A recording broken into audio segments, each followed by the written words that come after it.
વરસાદના અભાવે મગફળીનો ઊભો પાક નિષ્ફળ જતા ખેડૂતોને રોટાવેટર ફેરવ્યું હતું. જગતના તાતની હાલત કફોડી બની છે. જામનગર જિલ્લામાં ચોમાસાની સિઝનમાં માત્ર 30% જેટલો જ વરસાદ નોંધાતા જગતનો તાતની હાલત કફોડી બની છે. વરસાદ ખેંચાતા ખેતરોમાં ઊભા પાકને પૂરતું પાણી ન મળતા ખેડૂતો ભારે મુશ્કેલીમાં મુકાયા છે.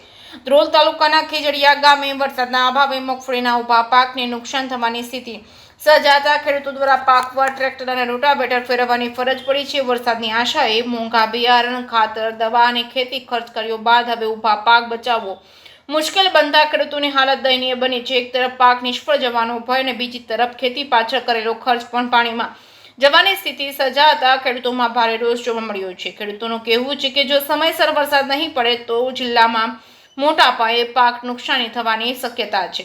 ખેડૂતો દ્વારા જામનગર જિલ્લાના તાત્કાલિક દુષ્કાળગ્રસ્ત જાહેર કરી રાહત પેકેજ જાહેર કરવામાં આવે અને પાક નુકસાનનું સર્વેક્ષણ કરવા તેમજ ખેડૂતોને જરૂરી આર્થિક સહાય આપવા સરકાર સમક્ષ માંગ કરવામાં આવી છે.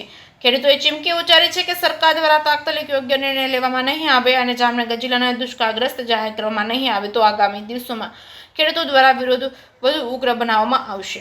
જે કે સિંગલ સાથે હર્ષલ ખંડેરિયા, જામનગર.